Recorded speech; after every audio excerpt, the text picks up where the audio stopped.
അറബിക്കടലിൽ ചരക്ക് കപ്പലിലുണ്ടായ വൻ തീപിടുത്തത്തിൽ നിന്നും രക്ഷിച്ചവരെ എത്തിച്ചത് മംഗളൂരു തുറമുഖത്ത്.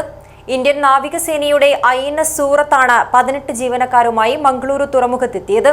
ഉടൻ തന്നെ AJ ആശുപത്രിയിൽ നിന്ന് 2 ആംബുലൻസുകൾ മംഗളൂരു തുറമുഖത്ത് എത്തുകയും പരിക്കേറ്റവരെയും കൊണ്ട് ആശുപത്രിയിലേക്ക് കുതിക്കുകയുമായിരുന്നു.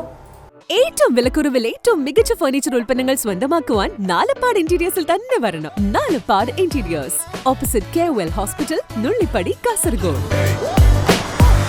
ഇന്നലെ രാത്രി 11 മണിയോടെയാണ് തീപിടിച്ച കപ്പലിൽ നിന്നുള്ള 18 ജീവനക്കാരെ നാവികസേനയുടെ കപ്പൽ INS സൂറത്ത് വഴി മംഗളൂരു സീപോർട്ടിൽ എത്തിച്ചത്. തുടർന്ന് പരിക്കേറ്റ 6 പേരെ ആംബുലൻസിൽ AJ ഹോസ്പിറ്റലിൽ പ്രവേശിപ്പിച്ചു. ഇതിൽ 2 പേരുടെ നില ഗുരുതരമാണ്. ചൈനീസ് പൗരൻ ലു എൻലിക്ക് 40%, ഇന്തോനേഷ്യൻ സ്വദേശി സോനിട്ടുൾ ഹാസൈനിക്ക് 30% പൊള്ളലേറ്റു. 2 പേരുടെയും ആന്തരിക അവയവങ്ങൾക്കും പൊള്ളലുണ്ട്. അതേസമയം ഇരുവരും വെള്ളം കുടിക്കുകയും മരുന്നുകളോട് പ്രതികരിച്ചുവെന്നും പ്രാഥമിക വിവരങ്ങൾ പങ്കുവെച്ചുവെന്നും ചികിത്സയ്ക്ക് നേതൃത്വം നൽകുന്ന ഡോക്ടർ ദിനേശ് കദം വ്യക്തമാക്കി. Most of them, it's a explosion which happened. They also are not very sure whether they exposed to some chemical or not. Right now, so 3 are from China and 2 are from Burma, Myanmar, and 1 is from the Indonesia.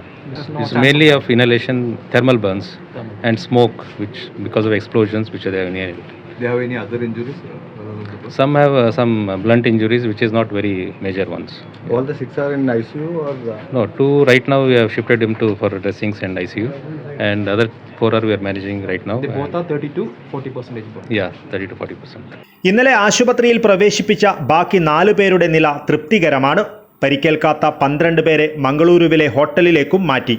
ചൈനയിലെ 8 പേരും, തായ്വാനിൽ നിന്നുള്ള 4 പേരും, മ്യാൻമാറിൽ നിന്നുള്ള 4 പേരും, ഇന്തോനേഷ്യയിൽ നിന്നുള്ള 2 പേരുമാണ് രക്ഷപ്പെട്ട 18 പേർ. നടപടിക്രമങ്ങൾ പൂർത്തിയാക്കിയ ശേഷം ഇവരെ വൈകാതെ സ്വദേശങ്ങളിലേക്ക് അയക്കും. ഇതിനിടെ അപകടത്തിൽപ്പെട്ട കപ്പലിൽ നിന്നും കാണാതായ 4 നാവികരെ ഇതുവരെ കണ്ടെത്താനായിട്ടില്ല. ഇവരെ കണ്ടെത്തുവാനുള്ള ശ്രമങ്ങൾ തുടരുകയാണ്.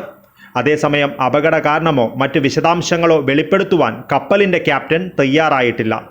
ഇതിനിടെ തീപിടിച്ച കപ്പലിൽ നിന്നും കടലിൽ വീണ കണ്ടെയ്നറുകൾ വീണ്ടെടുക്കുവാൻ ശ്രമം തുടങ്ങി. വാൻഹായ് കമ്പനിയുടെ ആളുകൾ കപ്പലിന് അടുത്തെത്തും. കടലിൽ വെച്ച് തന്നെ കണ്ടെയ്നറുകൾ എടുക്കുവാനാണ് ശ്രമം. തെക്ക് കിഴക്കൻ ഭാഗത്തേക്ക് ഒഴുകി നടക്കുന്ന കണ്ടെയ്നറുകൾ തൃശൂർ, എറണാകുളം ജില്ലയുടെ തീരത്ത് അടിയുവാനാണ് സാധ്യത. കണ്ടെയ്നറുകളിൽ അപകടകരമായ രാസവസ്തുക്കൾ ഉള്ളതിനാൽ ജാഗ്രതാ നിർദ്ദേശമുണ്ട്. News bureau, Kasaragod.